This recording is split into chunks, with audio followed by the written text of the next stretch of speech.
Olá, bom dia. Bom dia, paz do Senhor, como vocês estão, como tem passado? Hoje foi o dia que o Senhor fez, vamos alegrar nele. Hoje nós vamos continuar a leitura do livro de Amós. Vamos lá, vamos começar? Glória a Deus. Vamos lá?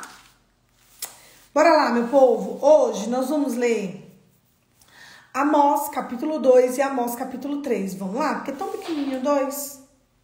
Aí a gente vai ler os dois, tá bom? Amós capítulo 2. Assim diz o Senhor, por 3 transgressões de Moabe. Assim, por causa de 4, não suspenderei o castigo. Porque queimou os ossos do rei de Edom, a terra reduzi-los a cinza.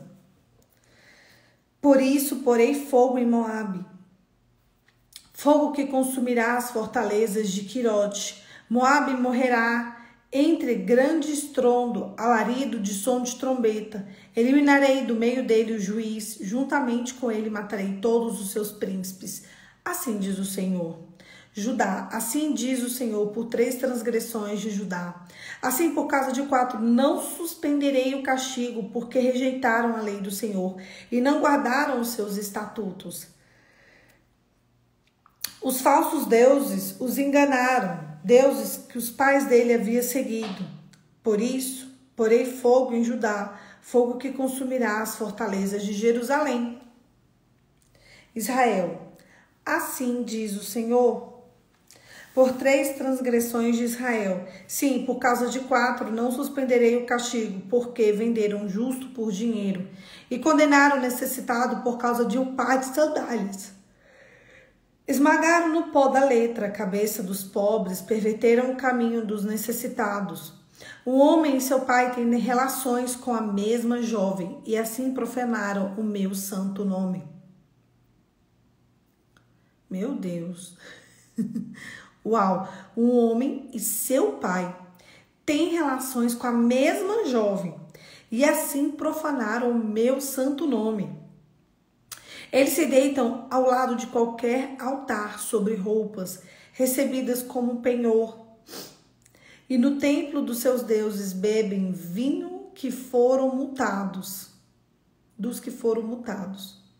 Todavia, fui eu que destruí diante deles os amoreus, que eram tão altos como cedros, tão fortes como carvalho. Destruí os frutos por cima e as raízes por baixo. Também fui eu que tirei de vocês da terra do Egito durante 40 anos e os conduzi pelo deserto, para que vocês pudessem tomar posse da terra dos amorreus. Escolhi alguns dos seus filhos para serem profetas, alguns dos seus jovens para serem nazireus. Não é isso? Assim, filhos de Israel, diz o Senhor, mas vocês deram vinho aos nazireus e ordenaram aos profetas que não profetizassem. Como faz um carro carregado de feixes, eu esmagarei ali, porque por onde vocês o encontram, os mais ágeis não encontrarão refúgio. Os fortes não poderão usar a sua força. Os valentes não conseguirão salvar a sua vida. Os que manjam o arco não necessitarão os mais velozes. Não conseguirão fugir e os montados a cavalo salvarão a sua vida. Não conseguirão salvar a sua vida. Até mesmo os mais corajosos entre valentes fugirão naquele dia. Assim diz o Senhor. Amós, capítulo 3. O castigo contra a maldade de Israel. Ouçam a palavra que o Senhor fala com vocês, filhos de Israel, contra todo familiar que tirou da terra do Egito. De todas as famílias da terra, somente vocês eu escolhi. Portanto, eu os punirei por todas as suas iniquidades. Será que 2 andarão juntos se não estiverem de acordo? Será que o leão vai rugir na floresta que se tenha encontrado a presa? Será que o leãozinho fará subir a voz do covil que não tiver apanhado nada? Será que a ave cairá na armadilha se o laço não tiver amarrado? Será que o laço se levantará, então, sem que tenha apanhado alguma coisa? Será possível tocar a trombeta na cidade, sem que o povo comece a tremer? Será que sobrevirá algum mal à cidade que o Senhor tenha feito? Certamente o Senhor Deus não fará coisa alguma sem primeiro revelar o seu segredo aos seus servos, os profetas. O leão rugiu. Quem não fica com medo? O Senhor Deus falou que não profetizará. Proclamem as fortalezas de Asdod e nos palácios da terra do Egito o seguinte: reúnam-se os montes de Samaria, veja que grande tumulto lá existem, que opressões há no meio dela. Porque o povo de Samaria não sabe fazer o que é reto, diz o Senhor. Entesoura os seus palácios, a violência e a devastação. Portanto, assim diz o Senhor Deus: o inimigo cercará a sua terra, destruirá o seu poder e os seus palácios serão saqueados. Assim diz o Senhor: como o pastor livra a boca do leão, as duas pernas ou um pedacinho da orelha de um animal, assim serão salvos os filhos de Israel, que vivem em Samaria, em apenas o canto da cama da parte do leito. Ouçam, deem testemunhos contra a casa de Jacó, diz o Senhor Deus, Deus dos exércitos. No dia em que eu punir Israel por causa das suas transgressões, visitarei também os altares de Betel. As pontas do altar serão cortadas e cairão por terra. Derrubarei a casa de inverno com a casa de verão. As casas de marfim ficarão em ruínas e as grandes casas serão destruídas, diz o Senhor. Primeiro, Deus continua explicando qual vai ser o castigo das cidades.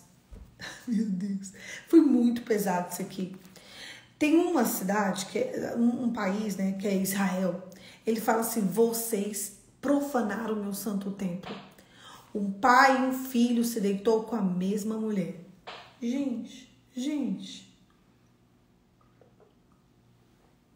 Gente, o povo hoje em dia faz coisa muito pior. Olha, Poliana, mas por que não vem uma labareda de fogo? Por que não desce do céu um raio, quebra a cabeça do povo assim no meio? Por que o povo não morre fulminado? Alguns morrem. Mas por que não é uma prática comum de Deus hoje? Por causa do tempo da graça. Quem entende a dispensação da graça começa a perceber o quanto somos um povo privilegiado.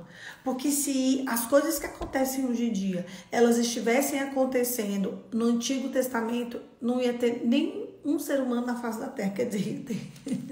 Mas não ia ter na quantidade de pessoas que tem. É engraçado que hoje, o que o século quer é destruir a nossa identidade, não é? Ele quer acabar, ele não quer deixar com que as pessoas tenham a identidade de quem elas é. Sabe por quê? Porque Cristo, quando ele morre na cruz, ele vai para a cruz para que eu e você tenhamos identidade. A identidade de filha, de filho e de filha foi comprada por um preço muito alto, um preço de sangue. E o que o inimigo da sua alma e da minha alma ele quer? Ele quer destruir a nossa identidade. É muito engraçado. Parece meme, né? A gente vê aquele povo dando piti. Olha, eu vi um meme não, eu vi uma discussão em uma das câmaras legislativas do país, eu não sei de qual estado. Um rapaz, ele fala: olha, corrija o seu artigo. Eu sou não sei o que não binário. Então, você tem que corrigir. Aí o deputado fala assim: eu não vou corrigir coisa nenhuma, porque eu estou te chamando assim como manda a gramática. E a gramática diz que você é o. Então, você é o. Eu me sinto, você vai sentir, você pode sentir o que você quiser. E pá, até veio aquele meme, corte rápido, Tramontina, várias coisas que aquele... Mas você sabe por que você fala assim: meu Deus, como é que uma pessoa adulta chega com a cabeça desse jeito? Sabe o que é isso? O inimigo da nossa alma. Ele quer destruir o nosso imaginário. Ele quer acabar com o nosso cognitivo. Ele quer fazer com que as pessoas não façam ideia de qual é a sua real identidade. Porque uma vez que você não sabe quem é você pode ser qualquer coisa. E você sendo qualquer coisa, você é uma presa para o inimigo, para ele destruir o teu futuro. As pessoas acham que isso é liberdade, né? Porém, as pessoas vivem presas pela tal da aceitação. como se a vida delas girasse em torno de um único ponto da vida delas, chamado sexualidade. E aí, todo o resto não importa o quanto ela trabalha, não importa a família, não importa a saúde, não importa os amigos, não importa nada. Só militar em torno da sexualidade. E ele nem sabe quem ele é. Então a pessoa fica como naquela corrida de ratos. A corrida de ratos. Destruindo cognitivo, imaginário e identidade. Cognitivo, imaginário e identidade. Até que a mente dessa pessoa esteja fuzilada pelas coisas desse século. Toma muito cuidado. E ali tem coisas que o inimigo vai fazer na nossa alma, como se só aquilo nos resumisse. Então vamos lá. Eu sou uma pessoa divorciada. Oi, tudo bem? Eu sou uma pessoa divorciada. Oi, tudo bem? Eu sou uma pessoa divorciada. Então parece que você não tem mais nada, que você só é isso. O inimigo da tua alma, ele quer destruir o teu imaginário. Como se só esse evento da sua vida resumisse e baseasse em quem você é. Então existem pessoas, eu já tenho falado sobre perda de identidade, né? Existem pessoas que têm a identidade com a sua sexualidade destruída, a identidade com o seu estado civil destruído, como se só isso bastasse para definir quem ela é. E você sabe quem é que tem que nos definir? A cruz. Quem é você, filha? Quem é você, filho? Quem é você? Eu sou um ser humano, eu trabalho, eu tenho uma família, eu tenho filhos, eu não tenho filhos. O todo que nos define. O problema é que a gente deixa de olhar para a cruz. E quando eu e você deixamos de olhar para a cruz, nós já perdemos o nosso futuro. Aí tem outros eventos que também definem aquela pessoa. Quer dizer, não deveriam definir. Como? Eu sou um desempregado. Então, tudo na sua vida se baseia nessa falta de... Sabe? Então, toma cuidado como você se define. Toma cuidado. Enfim, o inimigo, ele quer roubar a sua identidade. Aqui, nessa época, esse castigo que eu tenho lido para vocês, desde ontem, né? Desde o capítulo 1, ele fala sobre um roubar de identidade. Ele fala sobre uma destruição por causa da falta de identidade. E você sabe por quê? Porque o projeto do diabo não muda. Se as pessoas lessem a palavra como ela deveria ser lida, elas iriam entender que isso tudo acontece sempre. É um ciclo do inimigo, é um ciclo. O inimigo da nossa alma, ele vai virando, como eu falei, como aquela corrida de ratos, sabe? Vai indo ali nesse ciclo, até que ele consuma todos os seus dias. Não permita que você tenha a sua vida consumida por tudo que você passou, por essas coisas, esses eventos. E aqui ele vem dizer dos amoreus, que eles eram uma nação forte, enorme, eles eram altos como cedros, tão fortes como carvalho.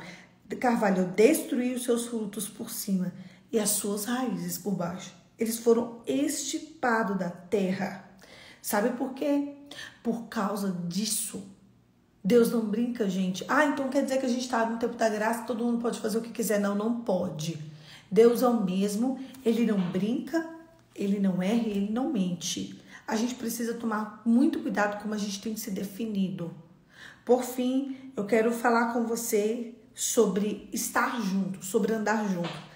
Amós, capítulo 3, fala o seguinte: o castigo contra a maldade de Israel.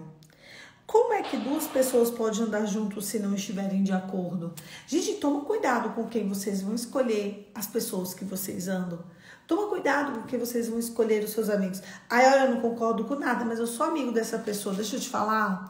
A partir do momento que você deixa uma pessoa que você não concorda com nada entrar dentro da sua vida mesmo, ali você já está concordando com ela. E ali você já está deixando de ter os seus princípios e os seus valores. Cuidado, principalmente se essa pessoa for uma pessoa completamente secular. Eu vou ser amiga dessa pessoa e essa pessoa eu vou mudar. Ela não é muito capaz dela te mudar. Porque os sabores desse mundo, eles são feitos para nos distrair do que importa, que é a presença. Porque aqui é um lugar de passagem, aqui não é o nosso destino. Então, aqui a gente vai suportar as dores desse século. Vocês entendem? Então, toma muito cuidado quem que você vai escolher para ser o seu parceiro de vida. seja de forma sentimental, seja de forma, né, de uma amizade, quem é que você vai escolher para casar? Ah, tal pessoa muda mesmo? Ou você que vai mudar? Ontem uma seguidora falou assim para mim, ai, meu marido, ele tô muito chateada porque ele fica saindo todo sábado para encontrar com amigos, para ir para bar, para bebedeira, me deixa em casa com o filho, e aí ele fica saindo sozinho, e ele diz que eu não posso sair com ele, que é o meu marido, porque lá tem bebedeira. E também que ele tá desviado, e não sei o que. E eu falei assim, agora meu filho, tem paciência, você casou. Mas eu fico pensando como que a pessoa anda com uma pessoa, como é que ela aceitou lá atrás andar com uma pessoa que ela não concordava. Sabe por quê? Eu mudo ele. Gente, ninguém muda ninguém, principalmente adulto. Quando a pessoa é criancinha, você ainda consegue ali moldar. Depois que a pessoa é adulta, é isso aí, tá? É isso aí. Ah, mas tá fulano mudou da água pro vinho. Gente, não conta com isso não, porque se você contar com isso aí, você vai pro buraco, tá? Vai avaliando com quem é que você permite entrar na sua vida. Eu amo Amós capítulo 3, versículo 7. Pega esse texto que eu vou ler agora para vocês, a gente vai conversar sobre ele, e tatua na tábua do seu coração. Tatua na sua mente, coloca num dispositivo na sua mente, não tira nunca mais. Amós capítulo 3, versículo 7, diz assim: certamente o Senhor Deus não fará coisa alguma, sem primeiro revelar os seus segredos aos seus servos, os profetas. Vários textos da Bíblia, Deus fala isso pro povo. Eu não vou deixar de revelar, eu vou contar. Para quem tá perto de mim, eu conto. Deus vai revelar para os seus servos. Eu quero ler de novo, gente, porque, como eu falei, a gente precisa tatuar esse texto na tábua do nosso coração. Certamente o Senhor Deus não fará coisa alguma, sem primeiro revelar os seus segredos aos seus servos, os profetas. Deus fala. Eu lembro que quando eu era criança, a minha mãe ia para os montes orar. E um dia ela chegou em casa contando uma história. Essa história nunca saiu do meu coração. Ela disse que tinha um profeta no monte. E ele falou que no ano de 2020... Gente, a gente estava tipo em 1900 e bolinha. Não tinha nem chegado no ano de 2000, quando minha mãe falou isso. Que no ano de 2020 haveria uma pandemia. Ninguém se falava de pandemia em 1900 e alguma coisa. Haveria algo chamado pandemia. E nessa pandemia, muitas pessoas iam morrer. Praticamente uma pessoa de cada família iria morrer. E o povo falava que essa pandemia vinha para poder dar uma eliminada nas pessoas da terra, como mesmo um corte, mas que o povo na casa deles seria livrado da morte. Todo mundo que estava ali, Deus estava enviando um anjo naquele dia para que no ano de 2020 fosse livrado da morte. Vocês têm noção? Mais de 2 décadas se passaram dessa profecia que minha mãe recebeu no monte, que foi antes do ano 2000. Quando chegou no ano de 2020, março de 2020, entramos na pandemia. A primeira coisa que minha mãe lembrou, e eu lembrei também, foi dessa pandemia, foi dessa profecia. E minha mãe disse, nós não perderemos ninguém para o Covid. E de fato, muita gente na minha casa pegou Covid. Pessoas que são doentes. Eu tenho gente na minha casa que é ligada por máquinas. Eu tenho pessoas muito idosas na minha casa. Muito idosas mesmo. Que tem a saúde extremamente debilitada. Pegou Covid e não faleceu. Foi interessante isso, sabia? Eu fico imaginando Deus enviando um anjo 2 décadas antes para guardar o povo. O povo aqui pegou Covid, ficaram ruinzinho, mas estão vivos. Quantas pessoas morreram? Foi pouca não, gente, foi muito. Foi forte isso, foi pesado. Mas Deus deu uma palavra 20 anos antes de que a gente não precisava se desesperar, que Ele estava enviando um anjo para a casa de todo mundo que estava ali naquele dia. E que aquelas pessoas tinham sido escolhidas para que tivessem a vida guardada. Quando as pessoas foram pegando Covid aqui, Glória a Deus, teve seguidor também que não perdeu ninguém. Mas eu conheço muita gente que faleceu, vocês acreditam? Gente jovem, gente forte, faleceu, né? Foi como uma faca enfiada nos nossos peitos, né, gente? No nosso coração, pá! Foi muito triste que a gente viveu no ano de 2020 e 2021. Foi bem triste. Mas, e foi muita pressão psicológica mesmo. Porque, por mais que as pessoas aqui não morreram, pessoas ficaram muito doentes. Tive parente que ficou 10 dias internado, outros que ficaram 15 no oxigênio. Foi bem difícil. Para todo mundo foi bem difícil, né? Não foi, gente? Por mais que, graças a Deus, o Senhor deu a vitória, mesmo assim, foi muito difícil. O nosso emocional ficou muito abalado, assim, de todo mundo, acho. Do mundo, né? Mas eu vou falar aqui uma coisa. Vou falar aqui uma coisa para vocês. Deus avisou que haveria. E detalhe, ele falou que essa praga começaria na China. Ele falou. Vai vir uma praga, ela começa na China. E eu lembro que a gente ficava, quando a gente era criança, a gente ficava assim, meu Deus, como é que o negócio que começou na China vai chegar até aqui? Que coisa. E minha mãe falava assim, ó, se Deus falou, vai acontecer. E exatamente como talvez esse profeta que ela disse que era velhinho, já nem existe mais, né? Já tá na glória. E a palavra que ele lançou na terra tá ecoou, se cumpriu 20 anos depois. Meu Deus. Então vocês podem acreditar que Deus não vai fazer nada sem avisar. Você sabe qual é o pulo do gato nessa manhã? Sabe qual é o grande pulão do grande gato? Se aproxima do Pai. Se aproxima de Deus, porque Ele não vai deixar de falar, de revelar coisa alguma aos seus servos, os profetas. Você quer estar perto da revelação? Esteja perto da presença. Você quer estar perto do que Deus tem? Estar perto de onde Deus está. Vai para onde Deus está, porque ali haverá respostas. Deus habita num lugar físico chamado santidade. Sem santidade, ninguém verá o Senhor.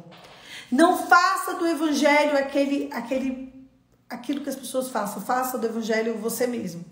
Faça o seu próprio evangelho. Não ache que Deus vai abençoar as suas concupiscências, que Ele não vai. As pessoas, elas acham que pode viver o evangelho delas mesmas. Enquanto eu e você não vivemos o evangelho da palavra, nós não vamos ver e ouvir a Deus. Deus está perto dos que o temem. Deus é amor, mas Deus também é fogo consumidor. Juliana, Deus não fala comigo. Se santifique que Ele vai falar. Deus não brinca, Deus não mente, Deus não engana e Deus não erra. Deus não é homem para mentir, nem filho do homem para se arrepender. Ele não se arrepende de coisa alguma. Se você se aproximar dele, ele vai se revelar a você por um único motivo. A palavra diz isso. E Deus não mente na palavra dele. Ai, se Deus vai falar e eu não estou ouvindo Deus, eu vou me santificar. Até que o Senhor do alto te revista de poder. Feche seus olhos e vamos orar. Pai, em nome de Jesus, te louvamos por esse dia, Senhor. Te louvamos por essa manhã, te louvamos pelo nosso encontro contigo. Te louvamos pela palavra, te louvamos, Senhor, por estarmos em comunhão contigo. Revela-nos a tua vontade. Eu sei que a tua vontade é boa, perfeita e agradável. Revela a tua vontade para a nossa vida. Em nome de Jesus, amém. Amém, queridos. Amém. Um beijo. Deus abençoe e até amanhã. Amanhã, 5h45, a gente vai estar aqui para continuar esse devocional, que é meu, que é seu, que é nosso, mas ele é principalmente de Jesus. E é por causa de Cristo que estamos aqui todos os dias. Quero só ler um negócio que a minha seguidora escreveu. Ela disse assim: as pessoas querem eliminar a parte do fogo de Deus, deixar seu amor. Isso é uma palavra insuficiente, né? Isso é uma palavra que ela não se completa, porque a palavra ou ela vem incompleta ou ela não é a palavra de Deus. Deus não é só amor, Deus é amor, mas Ele também é fogo consumidor. Um beijo, Deus abençoe e até amanhã, se Deus quiser.